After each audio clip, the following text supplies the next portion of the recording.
Bismillah, Assalamualaikum warahmatullahi wabarakatuh.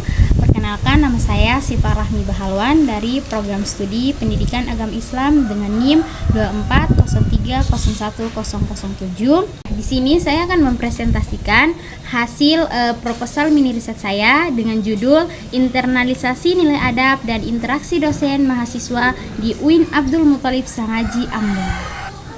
Ya, yang pertama saya akan menjelaskan tentang latar belakang saya dari proposal mini riset ini, yaitu tentang perguruan tinggi memiliki peran penting dalam membentuk sumber daya manusia yang tidak hanya cerdas secara intelektual, tetapi juga berakhlak dan beradab.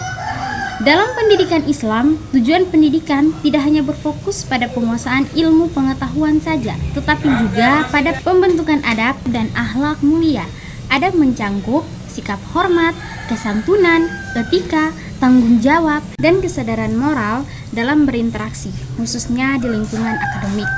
Interaksi antara dosen dan mahasiswa merupakan bagian penting dalam kehidupan kampus. Interaksi ini tidak hanya berfungsi sebagai sarana penyampaian ilmu, tetapi juga sebagai media pembentukan karakter. Dosen berperan sebagai pendidik dan teladan, sedangkan mahasiswa diharapkan bersikap santun, hormat, dan beretika dalam berinteraksi dengan dosen, baik di dalam kelas maupun di luar kelas. Namun, perkembangan digital sekarang seperti WhatsApp, Instagram, sehingga membuat komunikasi modern membawa tantangan tersendiri.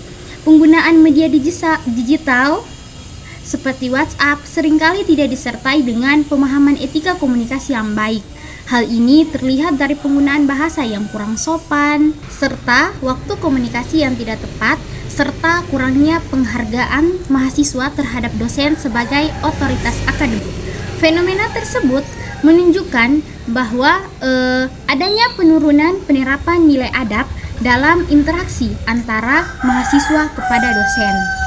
Oleh karena itu, maka diperlukan kajian yang mendalam tentang mengenai ini, internalisasi nilai adab dalam perguruan tinggi Islam, khususnya di UIN Abdul Muthalib Sangaji Ambon. Berikutnya kita masuk ke identifikasi masalah dari mini riset saya ini.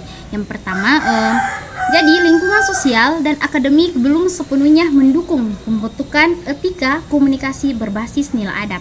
Dan yang kedua, kesadaran mahasiswa terhadap pentingnya adab dan etika sangat minim atau masih bisa dibilang kurang. Dan yang ketiga, komunikasi akademik masih rendah. Perkembangan teknologi dan budaya komunikasi modern mempengaruhi pola interaksi mahasiswa dengan dosen di sekarang yang bisa kita lihat. Dari mini riset saya ini, kita kumpulkan rumusan masalah. Yang pertama adalah faktor apa saja yang mempengaruhi melemahnya penerapan nilai adab dan etika komunikasi mahasiswa terhadap dosen. Dan yang kedua, rumusan masalahnya, bagaimana bentuk etika komunikasi mahasiswa dengan dosen, khususnya melalui media digital sekarang seperti WhatsApp. Dan yang ketiga, bagaimana proses internalisasi nilai adab dalam interaksi dosen dan mahasiswa di UIN Abdul Muthalib Sangaji Ambon. Dan yang berikutnya kita masuk ke tujuan penelitian. Jadi tujuan saya meneliti tentang judul ini yaitu untuk mengetahui sampai di mana pemahaman tentang nilai adab dalam berinteraksi antara mahasiswa kepada dosen. Untuk mendeskripsikan bentuk perilaku adab mahasiswa dalam interaksi akademik dan non-akademik, untuk menganalisis faktor-faktor yang mempengaruhi terbentuknya adab mahasiswa di lingkungan kampus. Berikutnya kita lanjut ke manfaat penelitian. Yang pertama, manfaat teoretis. Penelitian ini diharapkan dapat menambah kajian dan juga keilmuan pendidikan Islam, khususnya terkait dengan nilai adab dan progres internalisasinya di perguruan tinggi Islam. Yang kedua, manfaat praktis. Manfaat praktis bagi dosen yaitu sebagai bahan refleksi dalam membangun interaksi akademik yang beretika dan beradab. Sedangkan bagi mahasiswa, meningkatkan kesadaran pentingnya adab dan etika ketika berinteraksi dengan dosen. Bagi institut, menjadi bahan pentingan dalam penguatan budaya akademik Islam di kampus. dan bagi peneliti selanjutnya sebagai referensi awal untuk meneliti sejenis di masa yang akan datang. Iya, yang berikutnya kita masuk ke landasan teori. Yang pertama, konsep internalisasi nilai ini adalah proses penanaman nilai hingga menjadi bagian dari kepribadian dan tercermin dalam sikap serta perilaku. Menurut Muhaimin 2012, internalisasi nilai dilakukan melalui pembiasaan, keteladanan, dan juga pengalaman.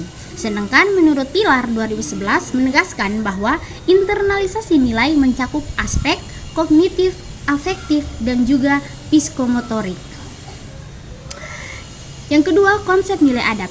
Menurut Al-Atas 1984 menjelaskan bahwa adab adalah pengakuan terhadap kedudukan sesuatu secara tepat sehingga melahirkan sikap yang benar.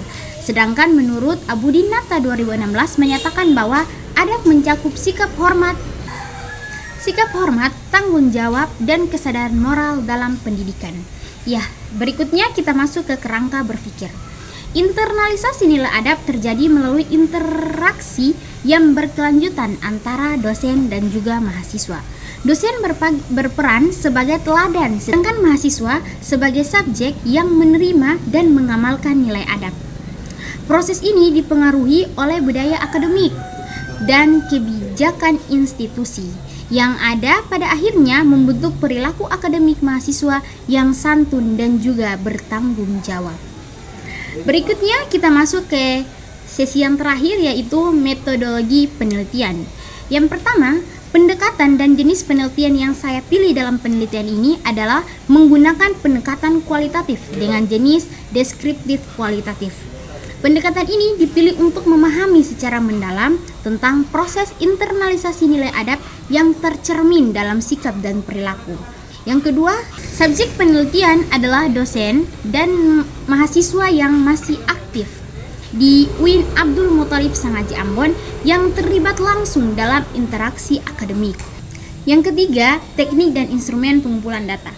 Teknik pengumpulan data yang saya gunakan ini adalah observasi. Instrumen penelitian berupa lembaran observasi untuk mencatat perilaku mahasiswa dan dosen yang mencerminkan nilai adab, seperti sikap sopan santun, etika saat berkomunikasi, dan penghormatan dalam proses perkuliahan. Baik, mungkin itu saja sedikit penjelasan tentang mini riset saya. Kurang dan lebihnya saya mohon maaf. Wabillahi taufiq wal hidayah. Wassalamualaikum warahmatullahi wabarakatuh.